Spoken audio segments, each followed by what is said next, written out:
사회적으로 핫한 이슈를 키워드로 알아보는 핫키워드 시간입니다. 이민재 캐스터 안녕하세요. 안녕하세요.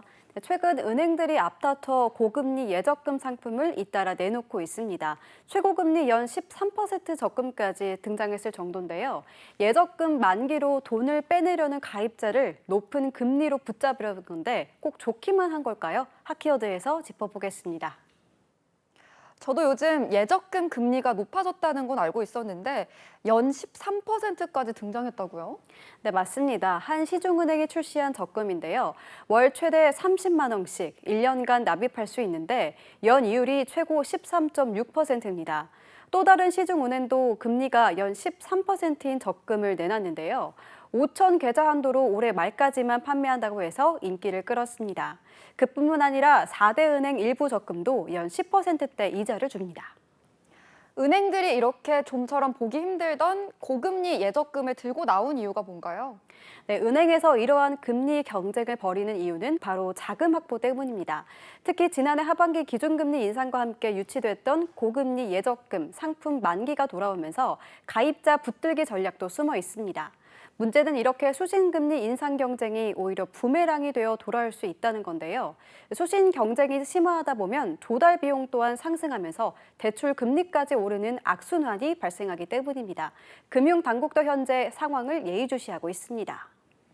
네, 그런데요. 이렇게 높은 금리를 준다고 해서 클릭해서 자세히 조건들을 들여다보면 이게 가능해? 라는 의문이 들긴 하더라고요. 네, 맞습니다. 겉포장은 13%, 10% 이렇게 많이 준다니 화려해 보이지만요. 고객 입장에서 높은 금리를 적용받기가 녹록지 않습니다. 금리가 연 10%대를 넘는 적금의 경우 조건이 까다로운 경우가 많이 있기 때문인데요. A은행의 특판 상품은 연 3%대 금리의 최고 연 13%를 적용하고 있습니다. 우대 금리를 적용받기 위해서는 통신사를 변경해야 한다는 조건도 있습니다. 보통 통신사 이동은 휴대전화를 바꿀 때 아니면 바꿀 일이 잘 없는데 지키기가 쉽지 않겠어요? 네, 그렇습니다. 13%나 준다고 하면서 덜컥 가입해서는 안 되는 건데요. 통신사는 약정 등으로 얽혀 있는 경우가 많습니다. 그래서 옮기는 게 이득인지 따져봐야 하므로 높은 이율이라고 가입부터 하면 제대로 효과를 못 볼 수 있기 때문인데요. 또 요즘 인기 있는 비은행의 적금은 하루에 10,000보씩 걸어야 우대 금리를 받을 수 있는 상품입니다.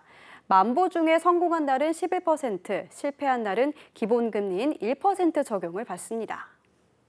물론 하루 10,000보씩 걸으면 건강이야 좋아지겠지만 그걸 매일 지키는 건 쉽지 않겠는데요. 우대금리 얻기가 쉽지 않습니다. 네, 맞습니다. 아예 결혼까지 해야 하는 상품도 있습니다. C은행의 한 적금은 가입 기간 중 결혼을 하고 부부 각자가 적금을 부어야 하고요. 만기 시 은행 청약 통장이 있어야 우대 금리를 적용받을 수 있습니다.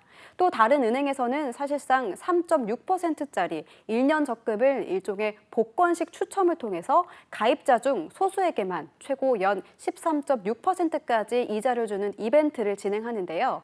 네, 이 금리를 다 받는 건 대부분의 사람에게 불가능에 가까운 전형적인 미끼 상품들이라고 할 수 있습니다. 네, 이렇게 미끼 상품에 속지 않고 꼼꼼하게 금융 상품에 들 수 있는 꿀팁을 주신다면요? 네, 은행연합회 소비자 포털에 올라와 있는 1금융권 상품들은 한 자리에서 모두 비교가 가능합니다. 이 금융권 상품들을 가입하실 때도 상세 조건을 꼭 확인하시면 좋을 것 같습니다. 네, 최고 금리를 받기 위해서 소비자도 옥석을 가리려는 노력을 아주 많이 해야 할 것 같은데요. 미끼 상품에 속지 않기를 바라겠습니다. 지금까지 핫키워드 이민재 캐스터였습니다. 고맙습니다.